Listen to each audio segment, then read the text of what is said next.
Hello and welcome to Horror Culture Show, the show that discusses all the masterpieces and trashterpieces of genre cinema. I'm Gary. And I'm Chris. Oh, and I'm proud to be introducing this episode. So... It's not Pride Month. Well, I mean, there's one secret in this film that should be part of Pride Month. Only one. Because we have a gay icon in it. Yeah, so we're reaching 300 now. We've discussed a lot of films over the years. I can feel like I'm reaching 300. We're old, worn, and grumpy old men. Without the old. And then we've discussed a lot of trash, right? Yeah, a hell of a load. This year, do you know what? For Christmas, we've treated ourselves. Yeah. Up until when we discussed Best Christmas Ever, but yeah, that's still to come. But literally, last year we discussed some fucking bottom of the barrel trash. Like some of the worst things I've ever seen in my life.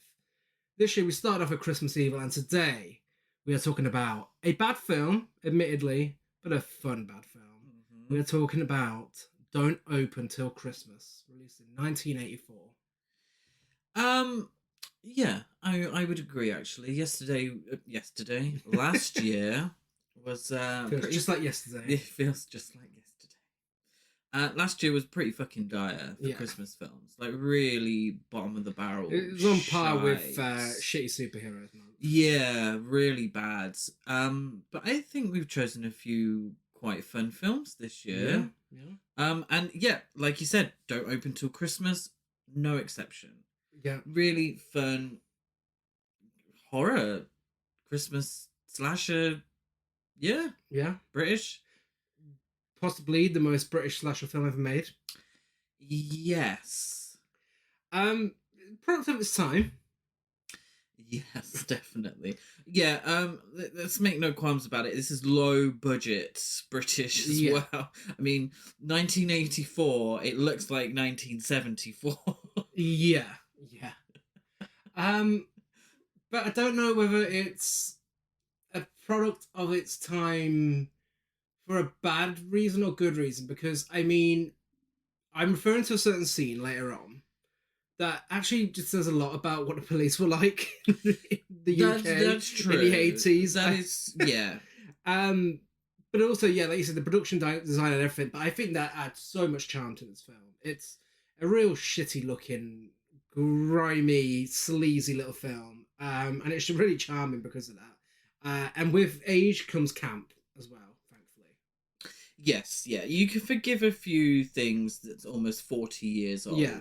And also, there's some kind of good representation, weirdly to say it, in another sense. Yeah. Deliberate, I'm not sure, but we'll get to that when we get there. Yeah. Directed by Edmund Purdom.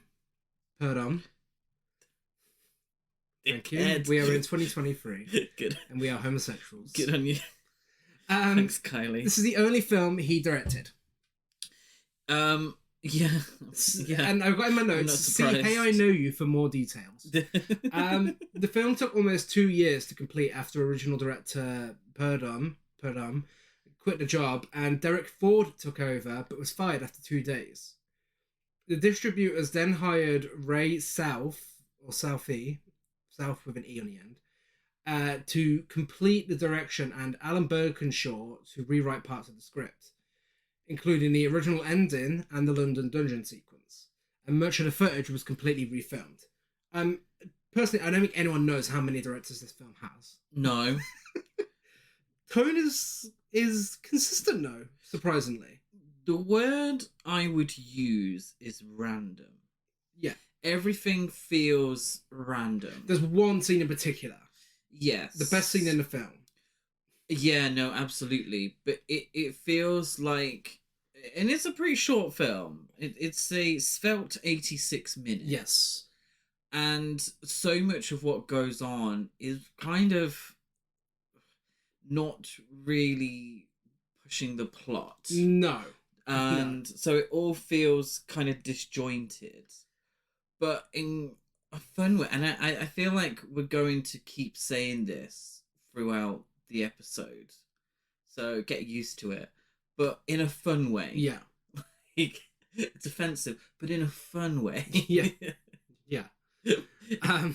It's cheap, but in a fun way. Yeah. It's written, of course, as I said, by Derek Ford, who did The Casting Couch, The Urge to Kill, For Members Only, Riding High, What's Up Super Doc, What's Up Nurse, The Sexplorer, Keep It Up Jack, Suburban Wives, The House That Vanished, and more.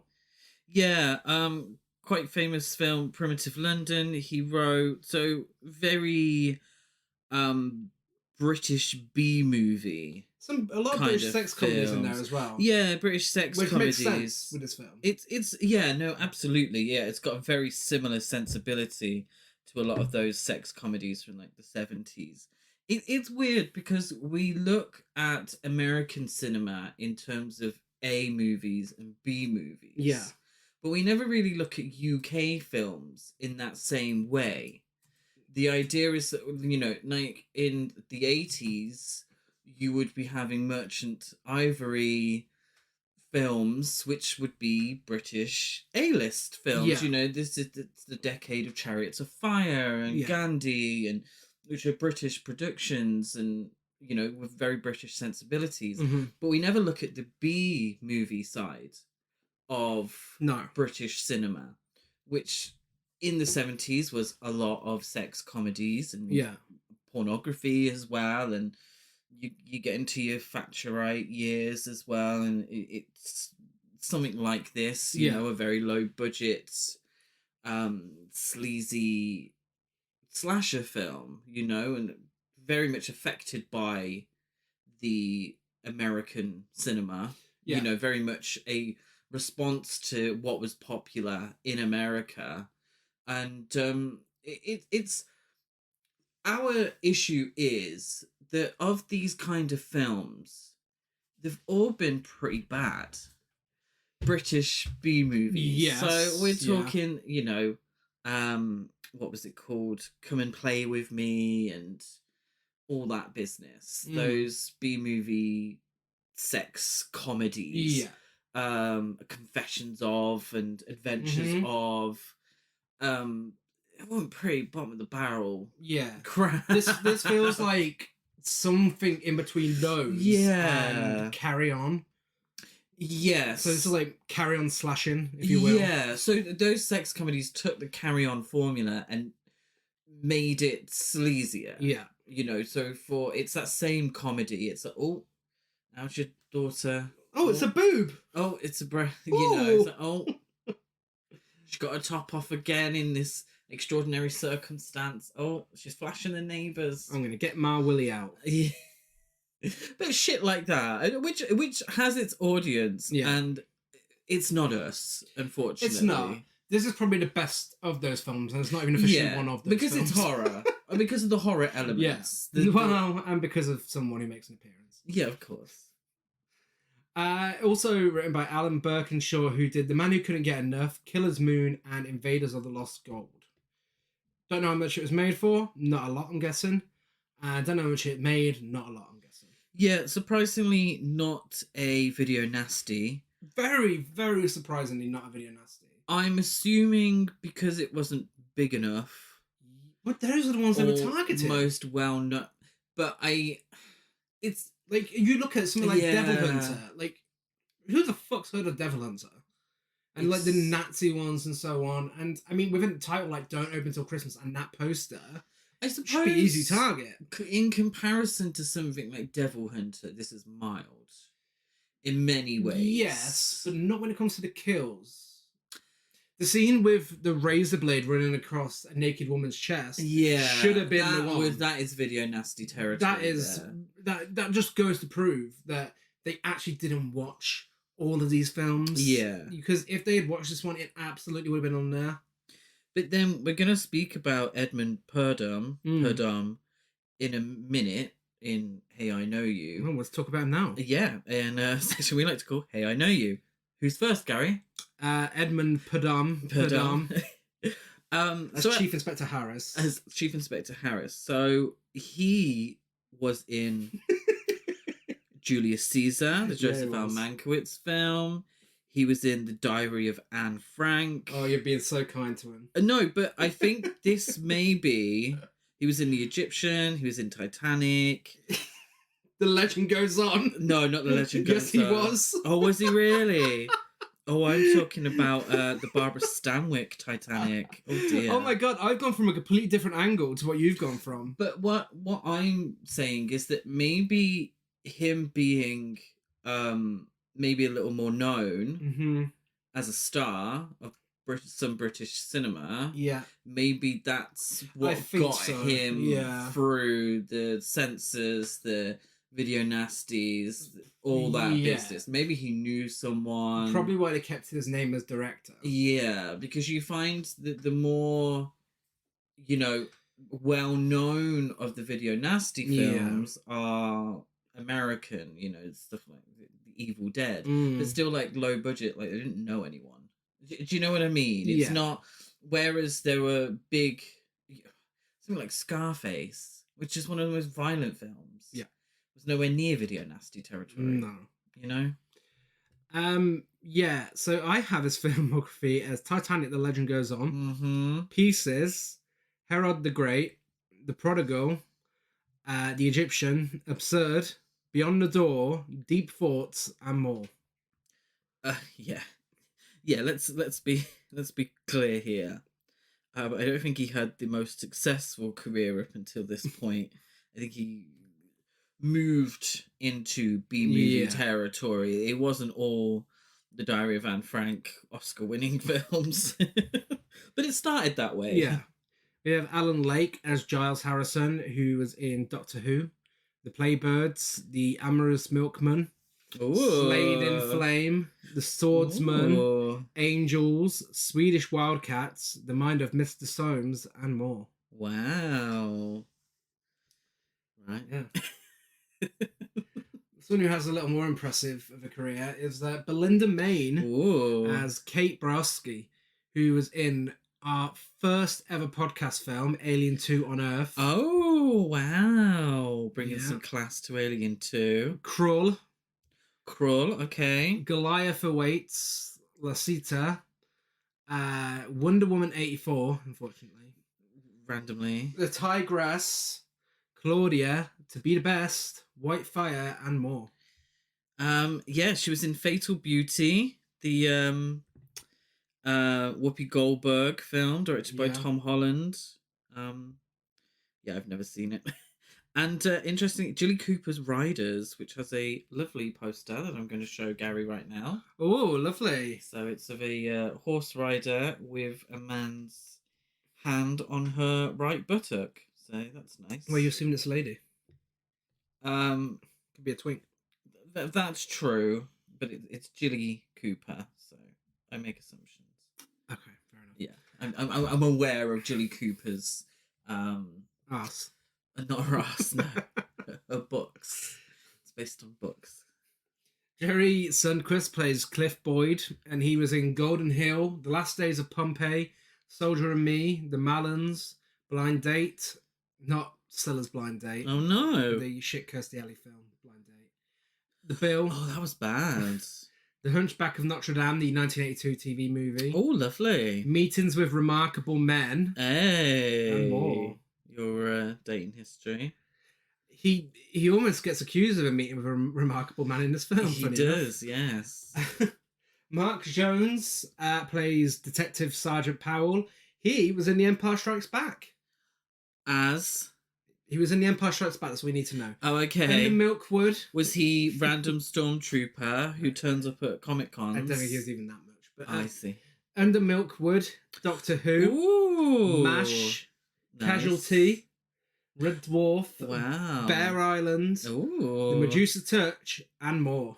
Secrets of a Super Stud. That sounds exciting. Sounds like my kind of thing. And last, but certainly not least, playing herself, because she's just that iconic, it's Caroline Munro. Star of the legend who was in The Spy Who Loved Me, Maniac, Slaughter High, The Golden Voyage of Sinbad, Star Crash, The Abominable Dr. Phibes, The Last Horror Film, and more. Yeah. B-movie queen, absolute legend. really high on our would like to meet priority Uh-huh. list. Just to tell her about how much we love this scene in this film. One of the true beauties of cinema. Yeah. Yeah, 10 out of 10. Let's talk about feature presentation.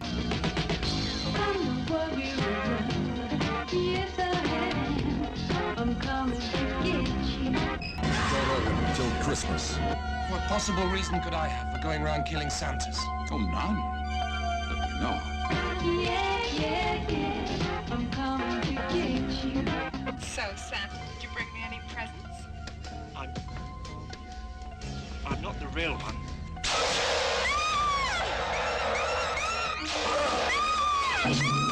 Starring Edmund Purdom, who knows there are only 3 more killing days till Christmas.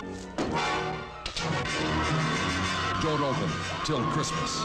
If you do, you may not see in the new year. A man in a Santa suit and a woman meet in an alleyway to have sex in a car. When someone approaches them with heavy breathing, Ooh. and the guy in the car's like, "Get away, go on, clear off." Where she turns up, sorry I'm late, darling. And she sounds quite posh. Yeah. I'm shocked that she would liaise within a car. Yeah. I feel like she would have like a hotel room at least. Or Mhm. demand a hotel room. She Yeah. sounds very posh, but no, they get on Ford Mondeo probably. Yeah. They're getting on in the back of. Or is it the front? The front. Oh, it's the front. No, is it? Yeah. well, hang on, that's weird actually because Is it the front or oh back? no, so they start off in the back, but then when the mysterious figure opens the car door, they get to the front because then he comes out to have a go. He's like, "Oi, fuck off, mate, fuck off," and he's stabbed. Yes. And by a man wearing a grinning translucent mask. Translucent. Got it there. Got there eventually. And yeah, and then he goes after the woman, goes down an alleyway after her, and kills her too. And then we get the opening credits featuring a gradually burning Santa and a sinister version of Jingle Bells. That entire opening sequence didn't have a second of originality in it. No. Apart from the British accents. Yeah. I don't care what anyone says. A proper British accent in Yeah. a slasher film will always be funny. It will be. It always. Yeah. And I mean, it's not intended to be, but it's always clear off you. Or hilarious. Absolutely hilarious. And we do tend to think of slasher films as a very American subgenre. Yeah. But there were a few British slasher films. Yeah. I'm thinking Slaughter High with Caroline Munro. Yeah. But what's funny about Slaughter High is that it's British, but it Trying to be American. actively made itself appear as an American film, which I find quite funny. Yeah. But it's interesting to. I feel like British horror is kind of synonymous with Hammer, Mm-hmm. and that's how people see British horror, and it's fun to see these little slasher Yeah. films. Yeah, they definitely exist. Yeah. They do. I mean, they're not breaking any new ground. It's certainly not. This is British Halloween. Yeah. If anyone said recommend a British horror film to me, it wouldn't be Don't Open Till Christmas or Slaughter High. It would not. It Let's would be not. honest. But yeah, no, this is definitely going for British Halloween. Even with a lot of the plot points and everything, it's Mhm. during a party with some amazing dancing going on to a generic instrumental disco song, another man dressed like Santa Claus is getting ready to do his show whilst his daughter Kate Briosky tries giving her some fashion tips. What does he say to her? She's trying to put makeup on him. Yes. And he says, I should look like a gay old queen. And who'd want to look like a gay old queen? Well, Everyone. her boyfriend Cliff Boyd walks in, and the guy's like, "Oh, what do I look like?" And he's like, "You look like a gay old queen." Why gay old queen? Why not just a gay queen? Well, I mean, he is her dad, isn't he? He's getting on a bit. He refers to himself. I know. as gay Self-aware. old. Yeah, okay. He goes out onto stage, and shortly after starting his act, he has a spear thrown through his head and dies in front of his daughter. So, And everyone else. And everyone all else. the fancy Yeah. dress clad revelers. So this killer is against homophobia, clearly. Maybe. We know whose side we're on. So who the fuck are you calling a gay old queen? Take that. But it's really great how it's just so out of nowhere. Like, you really don't expect this to happen. It's a very random start. Yeah. It's yeah. I don't know how to describe it because the rest of the film is like this. Yeah. So it feels random, but it kind of sets the tone pretty well. Yeah. Yeah. These random killings. Yeah, the killer has no order for what she's going in with these killings. It's just random people dressed like Santa. Yeah. So we cut to at New Scotland Yard. Mm-hmm. Chief Inspector Ian Harris and Detective Sergeant Powell discuss the murders and interview Kate and her boyfriend Cliff. And they're discussing Cliff before he gets there. And one of them says, "Cliff boy, cheeky young bugger." This is where it's a little confusing, though, because the police initially suspect Kate may have been part of the murder as her father was very rich. Yeah. But that's never brought up again. No. So for the rest of the film, we actually see that they're quite poor. Well, So yeah. This is where the different writers come into it. Yeah. Because that part of it's completely lost. Mm-hmm. Now, Cliff is a suspect for a lot of the film, but Kate is never mentioned as a suspect again. No. Or not being part, obviously she was at the party, but being part of it in a way to get money off her dad. Because for the rest of the film, they're seen as skint. Yeah. And like busking for change. So that's confusing. So when they're questioning Kate, did you not think Inspector Harris was sitting rather uncomfortably close to her He was. on the sofa? As he declares that her father was killed because of the Santa costume. Which is true. But he comes to that conclusion really early on in the film. He does. And also, the guy who dies at the start of the film wasn't even wearing a Santa costume. No. So, he probably should give it a while before making his assumptions. Yeah. I mean, there's no reason to think that at this point. I mean, he's right, but... Was the woman wearing one at the beginning? No. Neither of them were wearing a Santa For fuck's costume. sake. Were they not? No. No, I swear to you, neither of them were wearing a Santa Is this the costume. Mandela effect? And I've only just remembered this right now. Yeah. This exact moment. I haven't even got it in my notes. I feel like I just assumed they were. Because I knew the plot of the film. Yeah, no, hang on. Why does that happen? Like, Why are they randomly killed if they're not wearing Santa suits? This doesn't make any sense. Okay, we're going to be really unprofessional here. I'm going to pull up the scene. Well, you're going to watch it? I need to see this. I need to confirm. Oh my god. Because if we're right, then it makes absolutely it makes no sense at all. And that is the opening scene that sets you up for the rest of the film. But yeah, I suppose that's the opening kill. Anyway, until I pull it up, let's carry on. Okay, so that night, another Santa is killed, having his face shoved onto the grill on which he was roasting chestnuts. Great kill. On an open fire. That's one consistent thing in this film. The kills are really inventive. Yeah, and this one's really quite gruesome. Yeah. Because you kind of see his face burnt. Yes. But then he gets shoved back on and an obvious mannequin. But it's like set alight. Like he's completely on fire. It's like, that's really gruesome. Yeah. I mean, not to take it too seriously, but if he's completely burnt, how do we know he was wearing a Santa suit? I mean, maybe some of the charred remains. Could have. Maybe. This is the first of many kills that are completely random. Yeah. So at the end, there is a long list of Santas within the credits, and it's like chestnut roasting Santa.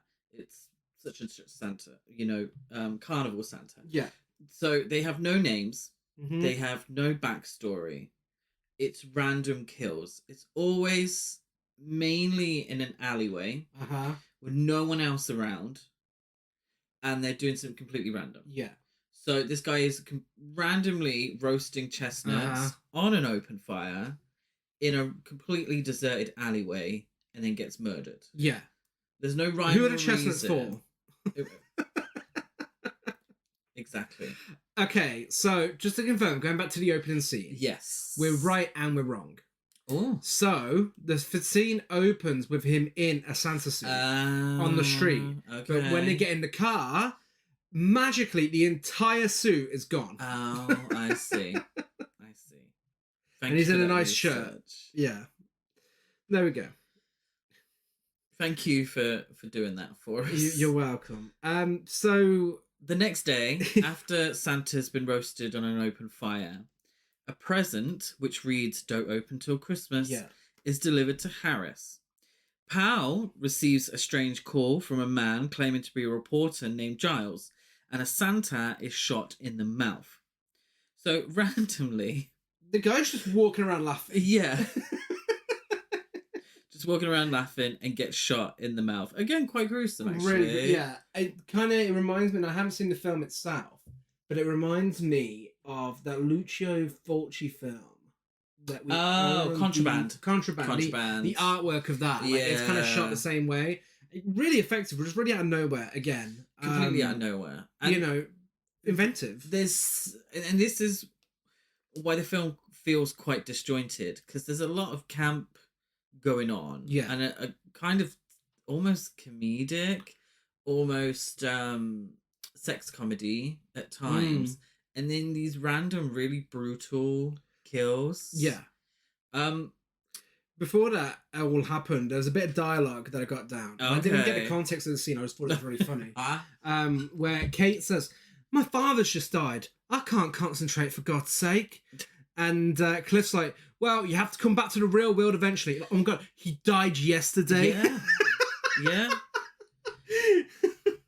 He tells Kate she needs to get back to reality.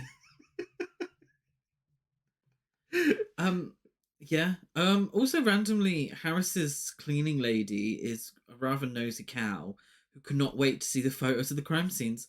Very strange red herring, isn't it? Yeah. This random cleaning lady who's very intrigued by everything. Yeah. But we only see her in a couple of scenes, so I kind of, spoiler alert, I kind of wish it was her. I wish that it was the her. killer, but it wasn't. It'd have been very giallo if it was. Giles, a guy called Giles, bumps into Kate. Yeah, so this is the reporter. Yeah, he kind of looks like someone who used to be in The Detectives, the TV show. Oh, what's his name? Robert Powell. Yeah, I think so. Wait, Jasper it's Carrot. not him, is it? Jasper Carrot. Jasper Carrot. He looks like Jasper Carrot. When he had hair. Okay. Am I remembering right? Or the other guy from The Detectives? Robert Powell, I think. Yeah, one of the two. Wait, isn't that someone in this film? Robert Powell is not in this film. No. Getting my British names mixed up. But yeah, so she bumps into him, and he asks her if she's coping and what she has planned, but she rushes off. And he turns with a sinister smile near the camera. He's almost breaking the fourth wall. It's like, "Oh, Miss Brioski, Merry Christmas." Okay, spoiler alert, he's the fucking killer. Yeah. Like, they're not trying to hide it at all. Yeah. Let's make something very clear now. I forgot this man existed. And I was very confused. And it's just later on. Exactly. We get this one scene of him looking really evil. Yeah. Being such an obvious red herring. Yeah. So it's either the cleaning lady or Giles so far. Cliff is playing a flute next to the ground. Yeah, they're busking. Busking with a flute. Kate is standing next to him looking rather solemn. Yeah, with a hat. Yeah, she ain't going to get any money with a face like that. No. I'm sorry. I completely believe in a woman's right to not smile. Yeah. The worst, when men say, "Smile, love," no, mind your business. Yeah. But if you're busking, I expect a little something. A little something to entertain, you know? She does look like she's going to hit someone with that hat. She looks so angry. Does. I mean, her dad has just died. That's true. And yet, why is he taking her out busking when her dad has just died? But apparently her dad was really rich.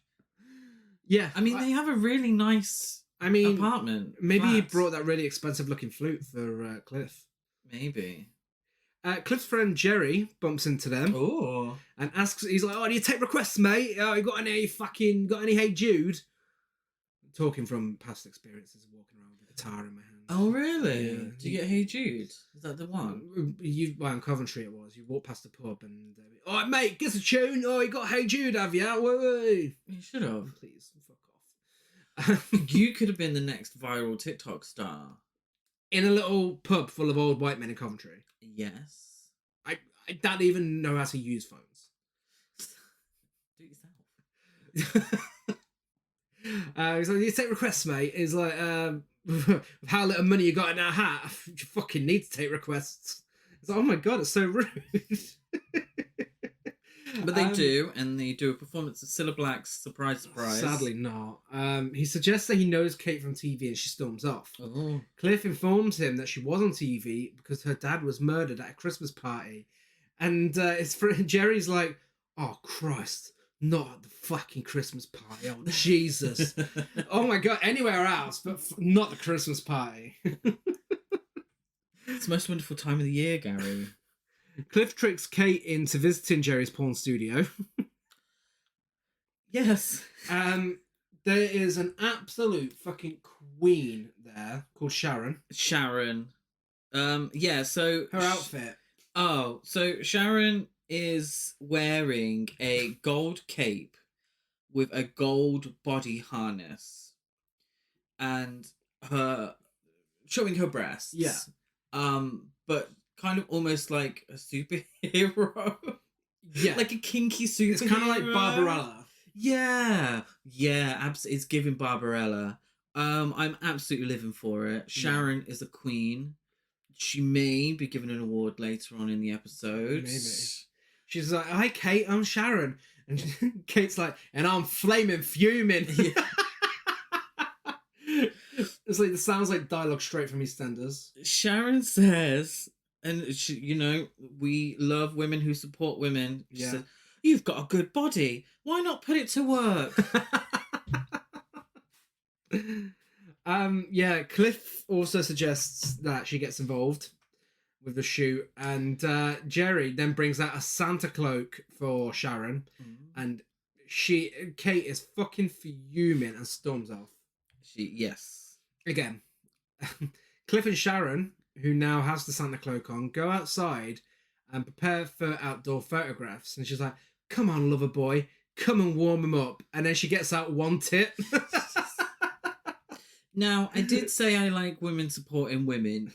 She's trying to nab a boyfriend. She is. So I'm not a big fan of that. I'm not going to lie. She doesn't know her dad died yesterday. Cliff and there's a pair of police officers in a bizarre series of events. A pair of police officers spot them, and Cliff is outdoors with a woman who's got nothing on under a Santa costume. There's a killer going out after people in Santa costumes. He was in the room when the detective said it. Instead, he says the exact words, "Uh-oh, here they come. They'll think we're a couple of gays." He's more concerned about the police thinking that they're gay than being murdered by a Santa Claus killer. Now, yes, that is true. But also, is it because they would be arrested? Yeah. If they were being gay in public? It kind of, it comes across that way. Like, number one, yeah, if you're, if you're doing the dirty deed in the middle of the street, then yes, you should be arrested. But if they're just a couple of gays having a game of tonsil hockey, yeah, I don't think they.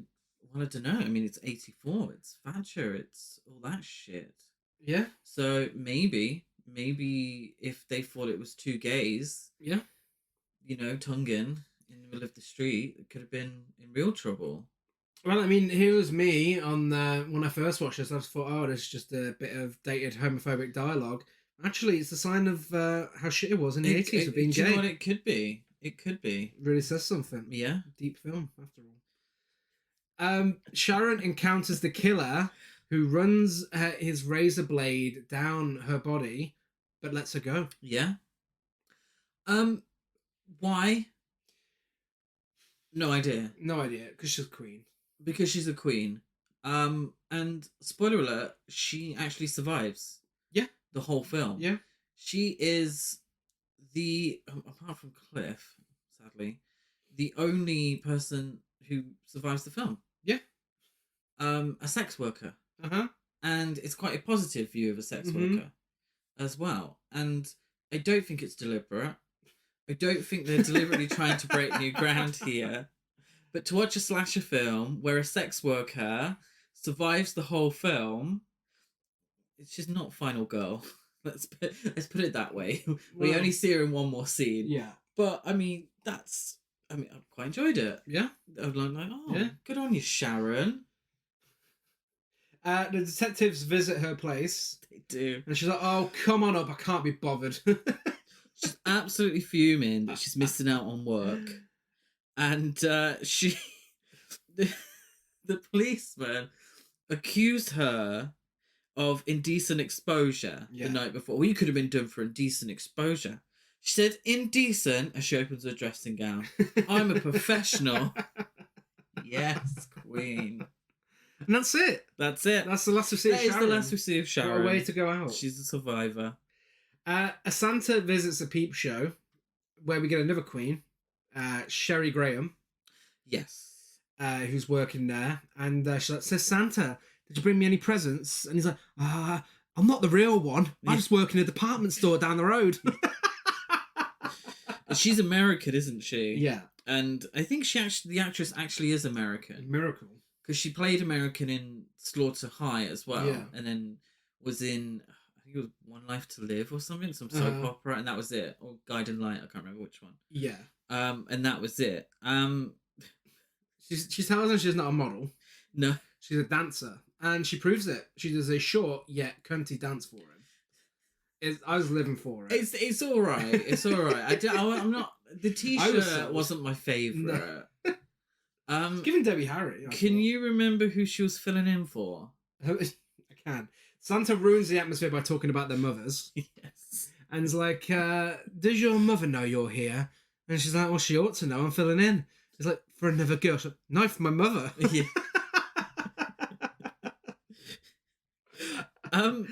He's then killed. He is.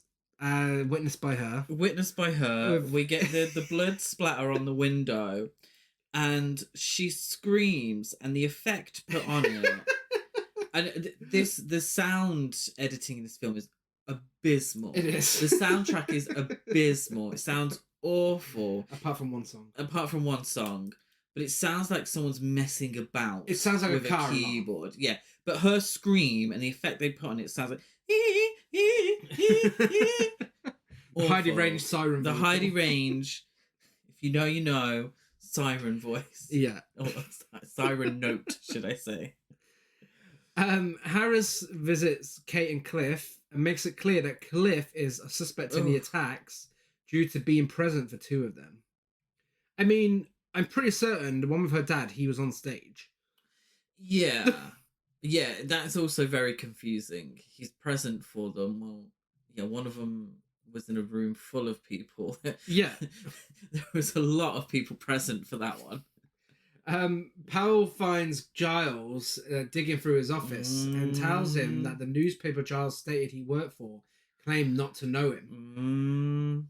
Giles retorts by suggesting that Harris is hiding something and that Powell should keep an eye on him. Honestly, this guy, he is desperate for people to know he's the killer. Yeah. I'm not going to lie, a lot of this dialogue with the police is very boring. It is. A lot of the scenes with the police, very dull. Yeah. So yeah, I mean, that happens. But it's okay, we get something exciting next. Yes. Santa is assaulted by a group of teenage punks. Oh.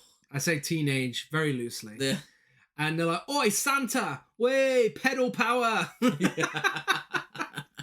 When he gets on a bike and rides away. Oh, that great British banter. I love how in the 80s we were still at the point like, oh, fuck, it's punks. Oh, no. Avoid them. Could you imagine being scared of punks? Punks are different these days, though. Yeah. You don't see... They don't really look like they did back then.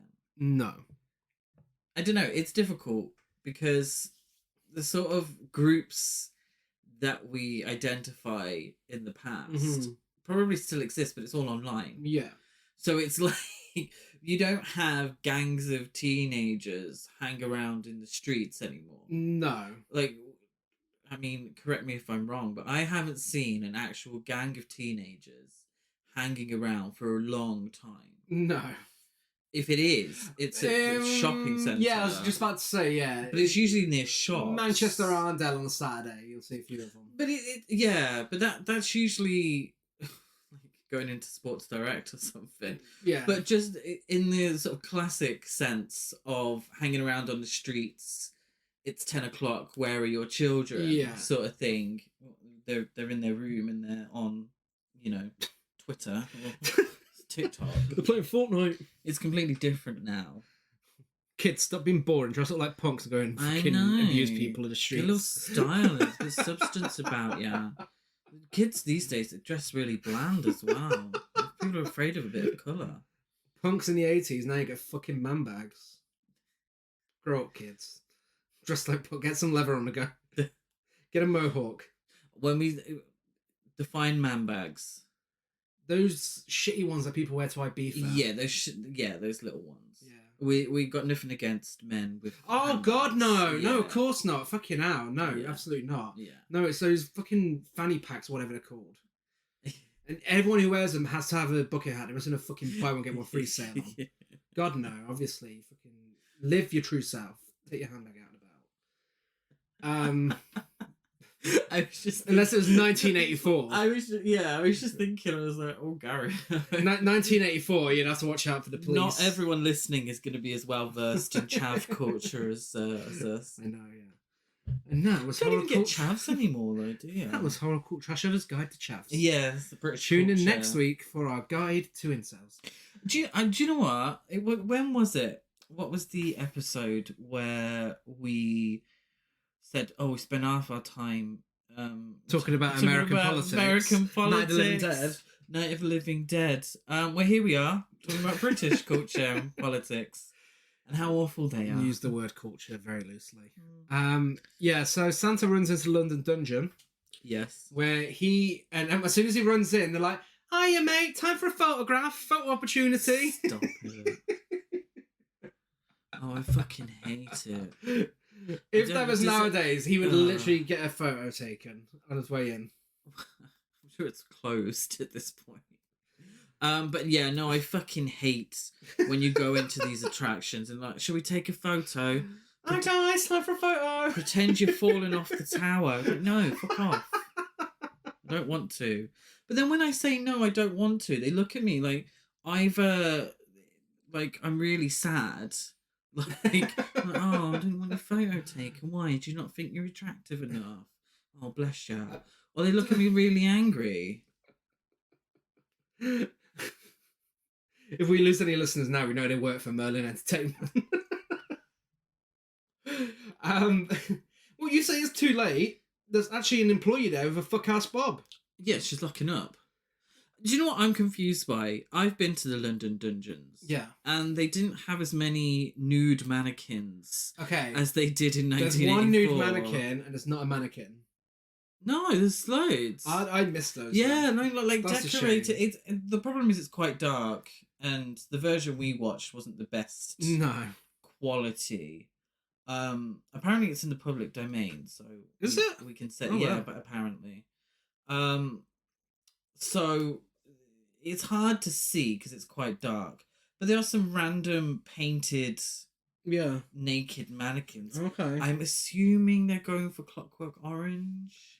Potentially. At the London yeah. Dungeons, they're just But chucking shit. yeah, I around. mean, it wouldn't be too different from what Madame Tussauds would have been like for the horror chamber, Really? where it was like Oh. serial my killers. God. And, yeah.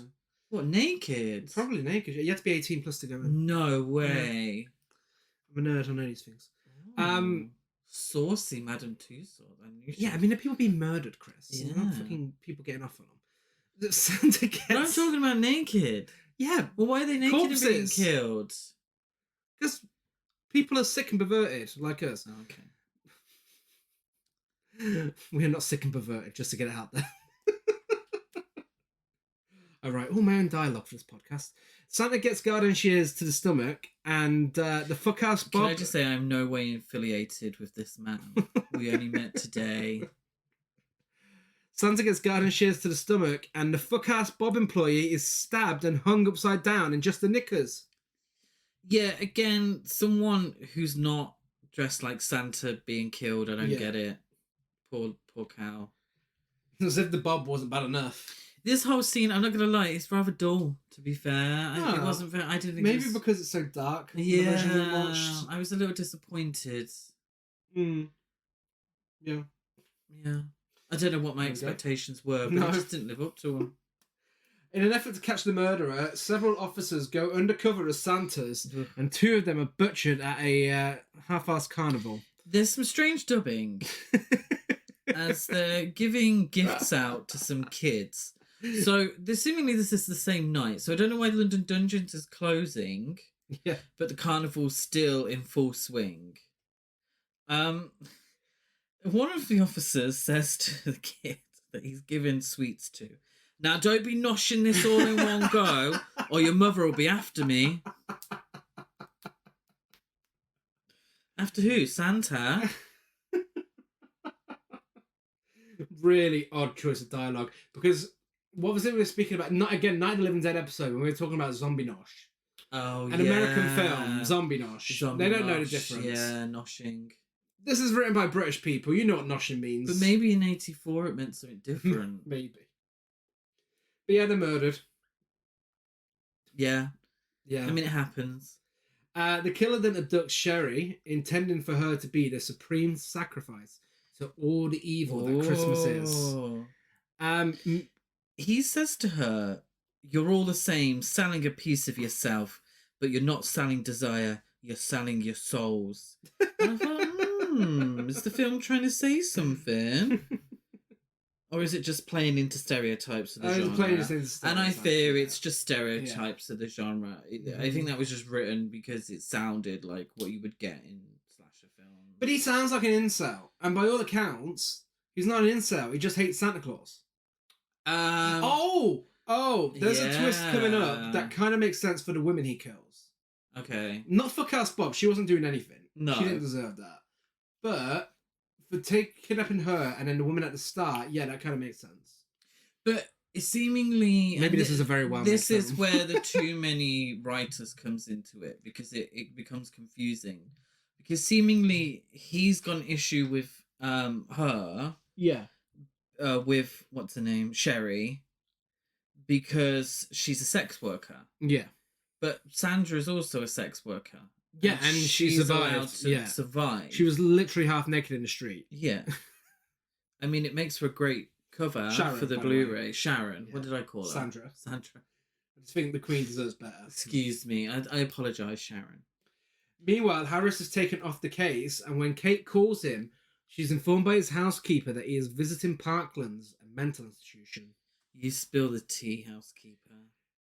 And then, in quite possibly the best scene ever put to film, the best scene from any Christmas film ever made. This is the highlight of 80s cinema. I fear it might be the biggest slay of the 80s. It's very close. We get the dialogue, "Miss Monroe and members of the band, this is your call, please." Miss Monroe. What a queen.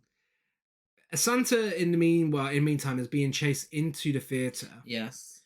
Where Caroline Munro is performing her hit song, Warrior of Love. Now, she is in a full-on theatre. Not even like a music venue, a theatre. This is a performance. Like, this is a theatre show. Yeah. A one woman and her band theatre show. Yeah. By Caroline Munro. Sign me up wherever that exists. It's giving Royal Albert Hall. Yeah. It's giving a Royal Command performance. An evening with Caroline Munro on ITV. Absolutely. It's the London Palladium. It's really just top tier entertainment. It is. She is slaying, with a capital S, the house down boots in a glittery red outfit. Yeah. She's got glitter in her hair, for fuck's sake. Yeah. Her hair is close to God. Yeah. It's so big. Uh-huh. So much volume. Yeah. Her face is on point. Yeah. And all the queer stuff that we have stolen from Drag Race, all those phrases. Yeah. Beautiful, talented, never been done before. Yes. Um, And most importantly, Yeah. the song goes off. Unfortunately, it's not on our soundtrack playlist on No. Spotify because it's not available on Spotify. It's a No. crime. It's an absolute crime that this song was so hard to get hold of. I mean, it's Warrior of Love. She sings she is the Warrior of Love. Yeah. Yes, she is. And Yeah. she's coming to get you. Yeah. Honestly, Queen, just I died from being slayed. Came back to life. So let's be serious though. I'm being serious. It's fucking random though. Oh, it's like this Completely out of scene. nowhere. I reckon they had an entire individual director for this Yeah, scene. I think so. Like, this makes no sense. This is So I don't know. random. She shouldn't be there. It No. doesn't make sense. But I'm glad she is. I think Caroline Munro was having a fry up, and the director was like, "Hey, Caroline, do you remember that film we may or may not have done together? I haven't done my research, you know. Or do you remember when we met at that party one time? Fancy being in a film? Oh, you've got a single to flog. Go on then, you can sing it." As far as I know, it wasn't released as a single. And she wasn't known as a singer at that point. No, I mean, she also did those songs with Gary Newman. Yeah, like real short music career. Yeah. And again, also bangers. Yeah. Yeah. Like, really, the best thing Gary Newman's ever done. We really missed out on Caroline Munro, the singer. Yeah. Really. Yeah. Music career waiting to happen. Absolutely. Not too late. Not too late. It's not too late. You know, I would love to see her being the Warrior of Love yet again.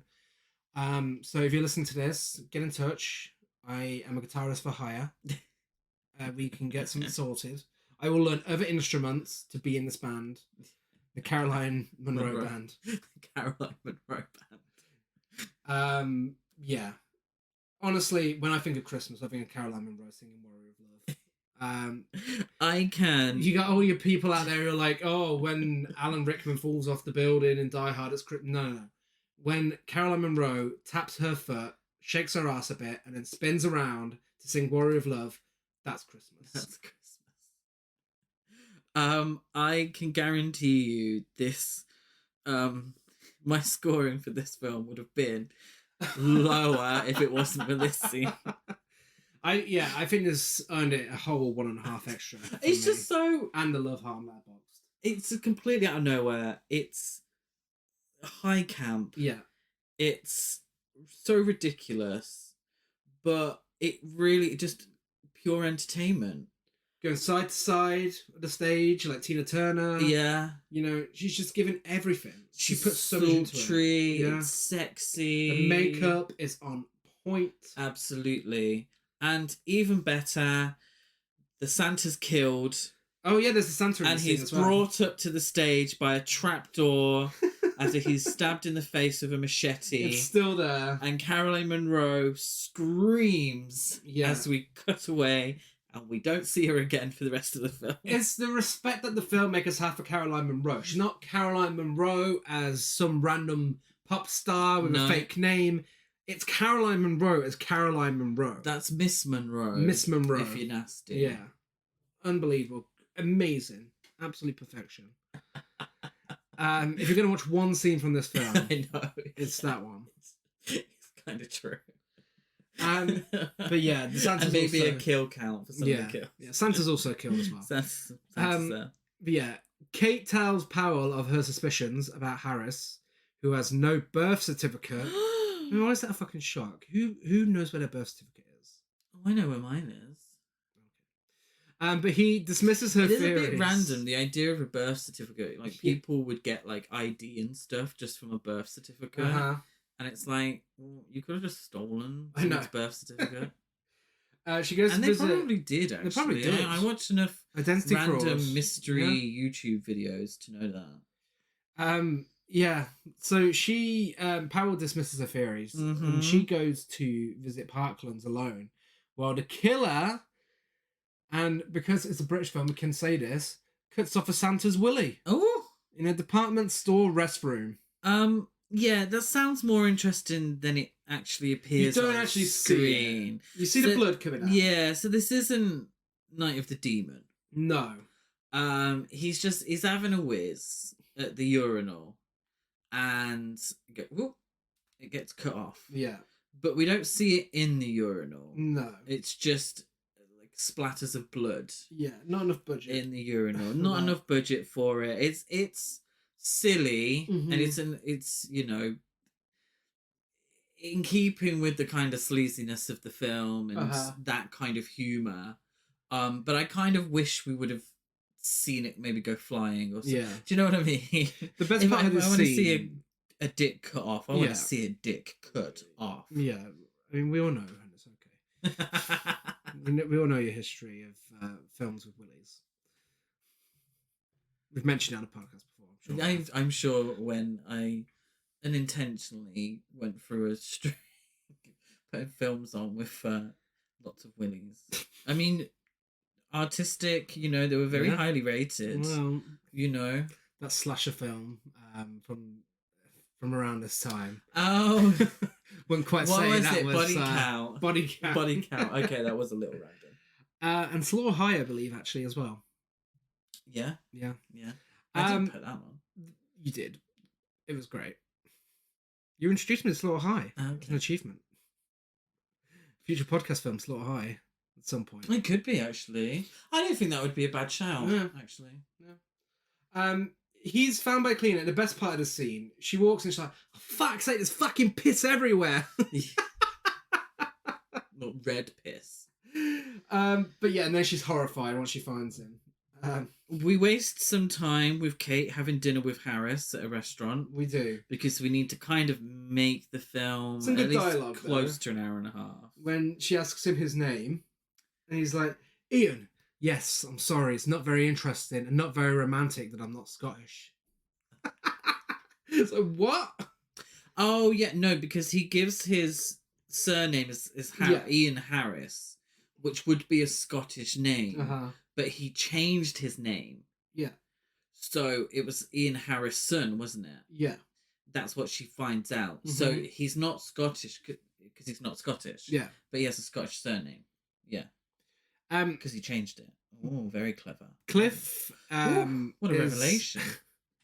Cliff is ahead of his time. He's just like Jess Glynn at Sexy Fish. He goes to the restaurant, apparently dressed like dog's dinner, and he's looking for Kate. And the doorman's like, very good, sir, but you're not dressed enough. And then he posted about it on Twitter. He did. And then he got cancelled. Got because cancelled. Cosplaying as working class. Kate is confronted in her home by Giles, who she had learned was just released from Parklands and is the younger brother of Harris, who changed his surname after Giles was committed. Oh, wow. I must be psychic. Now, something I really didn't see coming here. Kate, our final girl. Yeah. You think she's our final girl. Uh-huh. She's actually our PJ Souls. Ooh. She telephones Powell calls her. She tries to answer, but Giles strangles her and stabs her while she's on the phone. Yeah. So Kate does all this work, does all the groundwork, and she's not even our final girl. Yeah. What a twist. Yeah. And it's little ideas like that. They're actually really good ideas. Yes. But it's within a very messy film. Yeah. So let's just make something clear. The screams that we hear down the phone don't match the actress's mouth at all. Her mouth is not even open and she's screaming. Powell hears Kate's death over the phone, rushes to Kate's apartment and pursues Giles into a junkyard where Giles electrocutes him. Powell on the phone, after he hears Kate screaming, says, "We better go. I think she's in trouble." No fucking shit, Sherlock. The electrocution. He puts like a voltage through the car, doesn't he? Yeah. And Giles goes to open the car, and there's like fireworks and like sparks and everything. I quite enjoyed it. It reminded me again, and it has the same producer of Slaughter High. Yeah. And you know when they're having sex in the bed Uh-huh. and all the sparks happen? Yeah. It reminds me of that. But just going back to Kate's death, it's intriguing because then we're also got the death of the police officer as Mhm. well, which is interesting. But I sit here wondering who to care about now Yeah. because we don't like Cliff. No. Yeah. Sharon's long gone. Barely know Sharon. And then the American girl who I can't remember, Sherry, she's kind of been a non-entity.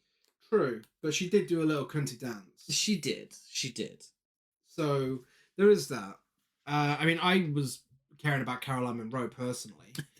The Caroline Munro should have been the final girl.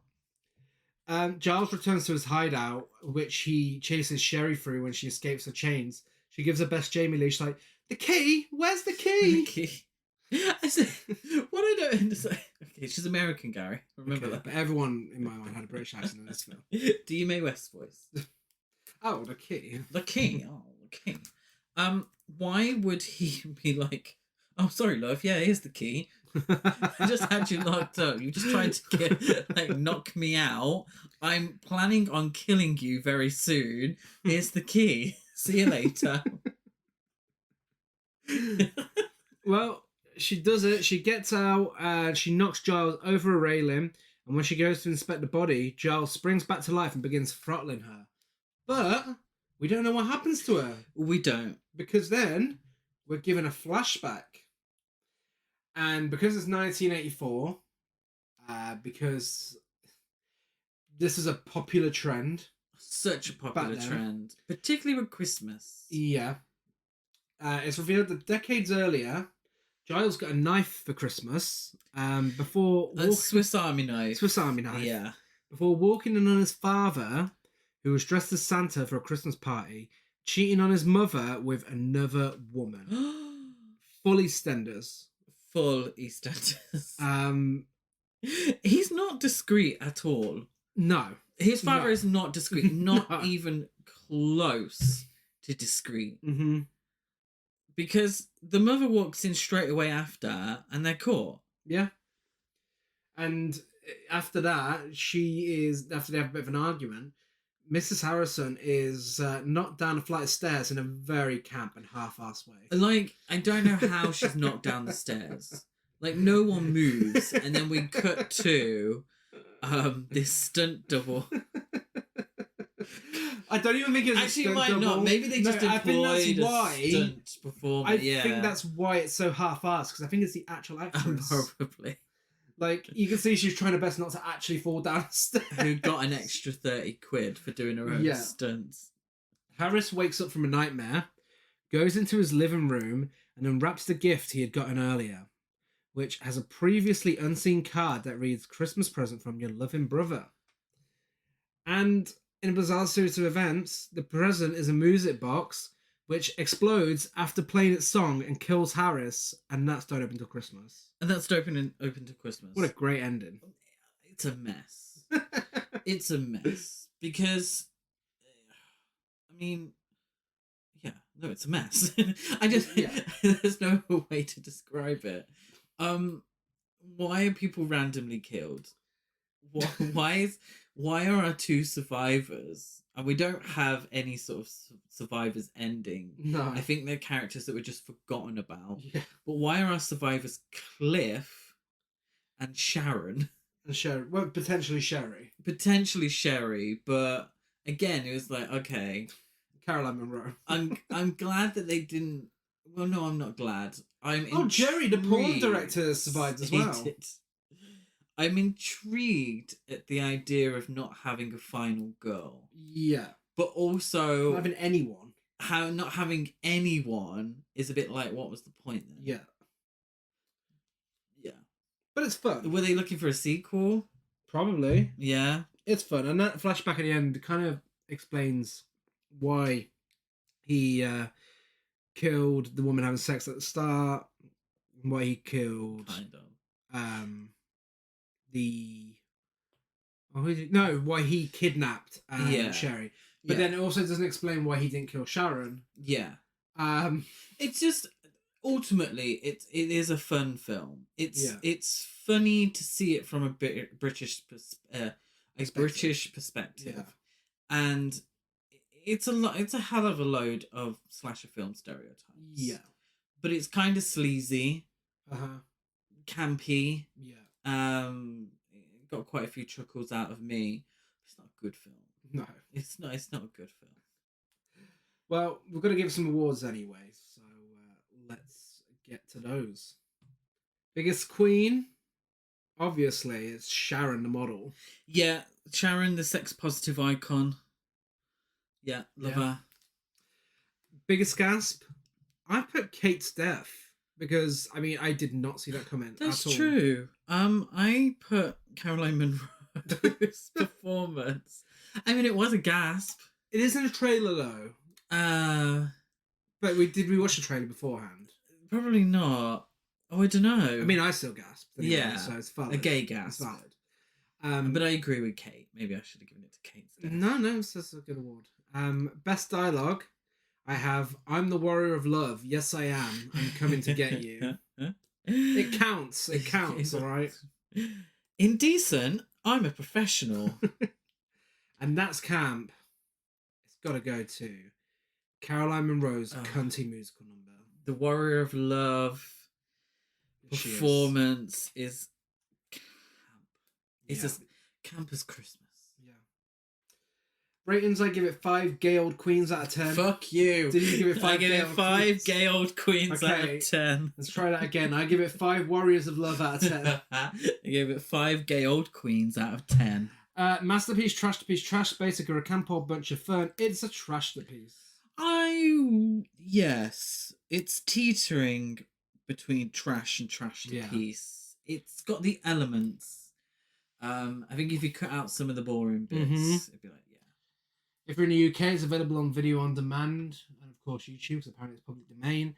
And if you're elsewhere, you've probably got a decent Blu-ray release of it, which doesn't make any sense. But The okay. Blu-ray release from Vinegar Syndrome Yeah. looks fantastic. And that probably has the documentary on it It as well, has which the we really wanna see. documentary, yeah. If you enjoyed this, I recommend checking out New Year's Evil. Oh, if you Same enjoy- sort of vein, I feel. Like with the method of the idea of this is Santa Claus is being killed and New Year's Eve with each New Year's Evil with each country that turns midnight, someone gets killed. Like, do you see what I mean? A similar sort of okay. sensibilities. Yeah. Yeah. If you enjoyed this, we've mentioned it so many times. I reckon you'd enjoy Slaughter High. Yeah, definitely. Yeah. Give us a rate, review, and subscribe on iTunes, like and follow on everything else. We are Horror Cult Trash Ever on Facebook, Instagram, and TikTok. Horror Cult Trash on Twitter. I'm Gaz92 on Letterboxd, Gazmo205 on Instagram, and GazCruise92 on Twitter. I'm Chris Barker 823 on Instagram and Letterboxd. And we are Gasp Horror Festival across all social media as well. Only 6 months to go until Gasp Year 2. Fucking hell, it's gone quick. Yeah, Halfway there. we are.